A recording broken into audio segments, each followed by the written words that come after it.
These are my top 3 lessons from the psychology of money that can make you money. Compounding. Warren Buffett started investing at just 10 years old. I don't know what you were doing at 10, but I wasn't investing. And by the time he hit 30, he made his first $1 million. And by the time he was 59, he hit $3.8 billion. And now he's worth almost $100 billion. But a lot of that starts because he started investing early, and you see the hockey stick of compound interest. So invest early. Negativity sells, so be careful who you listen to. If you watch the news, articles, random people on the internet, just for the most part want to get clicks, and therefore they're going to talk about a recession, things collapsing, everything's horrible, stuff's burning down, because a news article talking about a horrible recession coming up will get way more clicks than talking about, hey, things are going to be pretty good. You know, it's not that bad right now. Nobody cares about that. So just be careful who you're listening to. Investing doesn't have to be complex. In fact, one of the best ways to invest for most people is just going to be in low-cost index funds like the S&P 500 or VTI. So if you enjoyed this video, don't forget to follow me.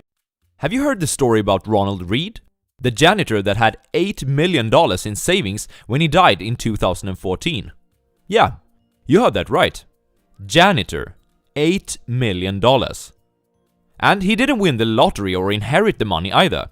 He just saved consistently throughout his life, while letting the wonders of compounding do its thing. The moral is that your behavior with money is oftentimes more important than how intelligent you are. Even if you don't have a diploma from Harvard or work on Wall Street, you can become rich by just behaving in a sound way. As Morgan Housel puts it, financial success is not a hard science. It's a soft skill where how you behave is more important than what you know. Spend your next 10 to 15 minutes on this video and you might excel on the soft skill of investing. This is a top 5 takeaway summary of The Psychology of Money by Morgan Housel. And this is the Swedish Investor, bringing you the best tips and tools for reaching financial freedom through stock market investing. Takeaway number 1. Pay the price. Let's say that you want a new nice watch. You go to the store to check out the offerings. You are really after something that will impress your friends and the lovely lady that you're dating. You now have a choice.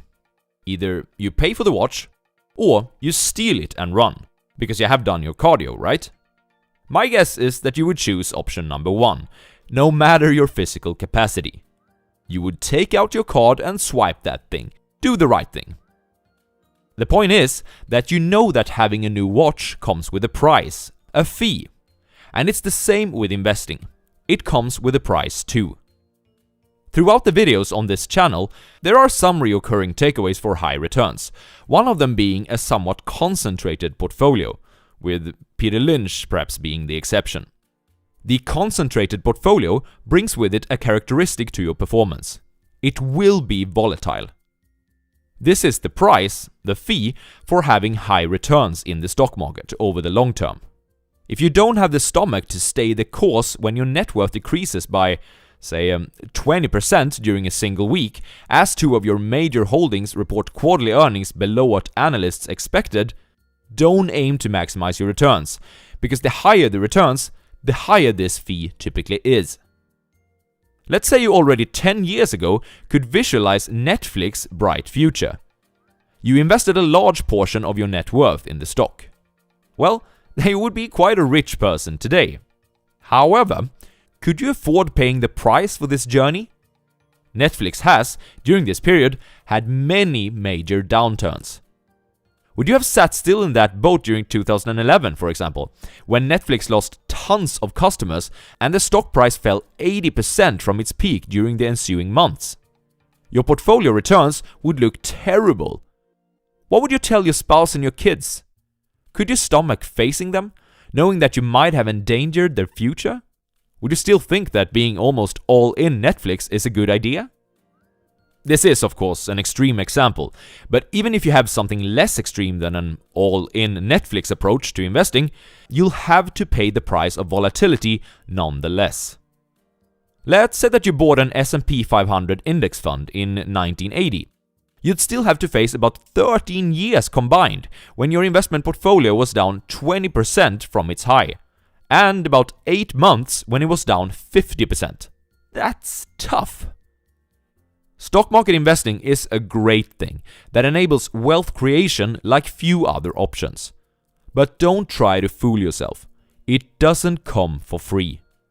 All investors will experience volatility, and you have to look at this as the price you pay for a brighter future. Takeaway number 2. Never enough. It's a very interesting phenomenon that you can hand somebody a $2 million bonus and they're fine until they find out that the person next to them got $2.1 million, and then they're sick for the next year.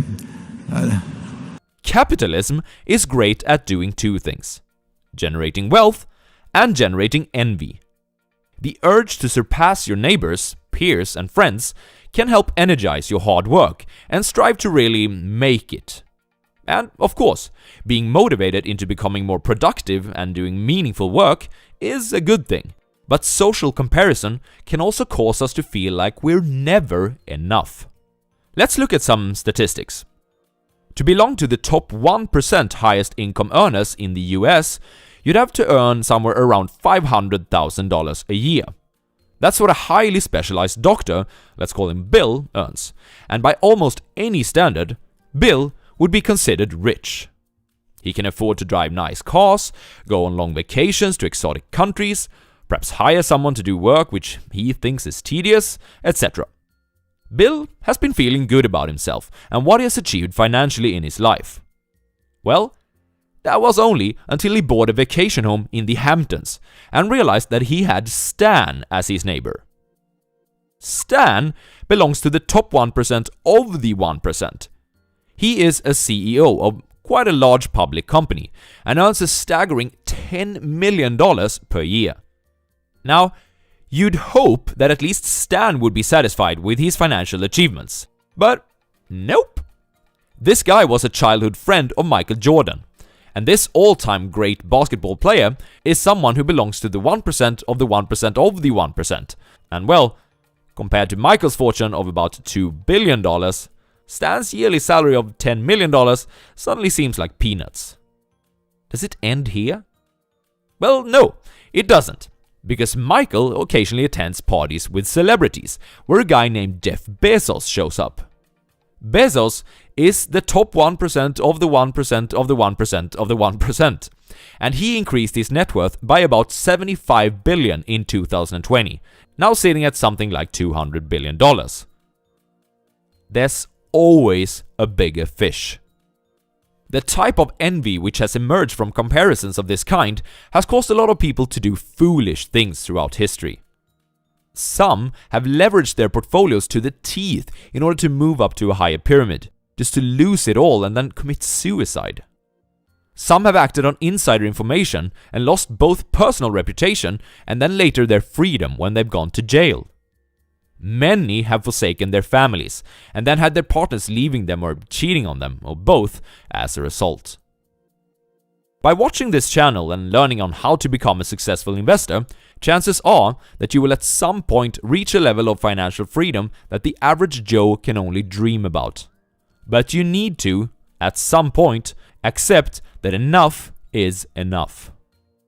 We will not trade something that we have and need for something that we don't have and don't need, even if we kind of like to have it. Takeaway number 3. Crazy is in the eye of the beholder. At a first glance, it seems like a lot of people do crazy things with their money. Some spend it in ridiculous amounts on ridiculous items, and others hide it under their mattresses. But the thing to remember is that people come from different backgrounds, with different childhoods, different parents, different life experiences, and different educations. All this adds up to different perspectives and different values. What seems crazy to you might make total sense for me. Morgan uses the example of lottery tickets in the book. The lowest income households in the US spends more than $400 per year on the lottery. This is 4 times more than the average in the highest income group. Combine this with the fact that more than a third of Americans cannot come up with $400 for an emergency. Do these people spend their emergency buffer on lottery tickets? Seems crazy, doesn't it? But again, we do not have the same perspective as these individuals. Try to see it from their perspective. They live paycheck to paycheck, with little room to save money. They often lack education, and thus they also lack a nice career trajectory. They can't afford a nice vacation or a new car, and they can't put their children through college without a mountain of debt. Buying a lottery ticket is their way of buying into the dream that many of us already live. That is why they buy more lottery tickets than we do. Not so crazy, after all, perhaps. So, how does this make you a better investor? For one thing, by acknowledging that we are different, we become less tempted to copying an investment portfolio or strategy which doesn't suit our own goals. For example, our risk profile might be higher than that of a billionaire's, as our focus is more on the getting rich part and not so much about staying rich. Copying the billionaire's portfolio might be suboptimal for your goals. Acknowledging differences can also help us to say no more easily to investments that are outside our own circle of competence. Take GameStop, for example. As I am not a trader, I didn't participate in this drama at all. It's simply not my card to play. Understanding different people's perspectives, or at least that there are different lenses to see the world through, will help you make better sense of our society and lead you on the path that is yours. Takeaway number 4. Peekaboo! What does the Great Depression, World War II, the financial crisis, and COVID-19 all have in common? They were all events which shaped our society, they had huge impacts on the financial markets, and they were pretty much impossible to foresee. Nassim Taleb, who is one of my favorite authors, would refer to these events as black swans. The definition of a black swan is that 1. It's an outlier. Nothing that has happened before can convincingly point to even the possibility of the event. 2. It carries an extreme impact. 3. It becomes explainable only after the fact. Human nature fools us into believing that we should have been able to know it would happen all along. Imagine it is Black Monday, 1987. How would you have reacted to the market losing almost 1/4 of its value in a single day? Would you have been one of the individuals that shouted, "Sell! Sell!" Or would you have been able to weather the storm? Perhaps putting in additional chips which you've kept on the sidelines. Here's an interesting fact. If you invested in the S&P 500 index 20 years ago, but you missed out on the 4 best performing stock market days, you'd have a 164% return instead of 291%. That's quite a big difference. The moral of this takeaway is that it's more useful to prepare yourself, both mentally and financially, for a disaster which you cannot foresee than hoping that you're able to react before everyone else. Stop listening to macro projections.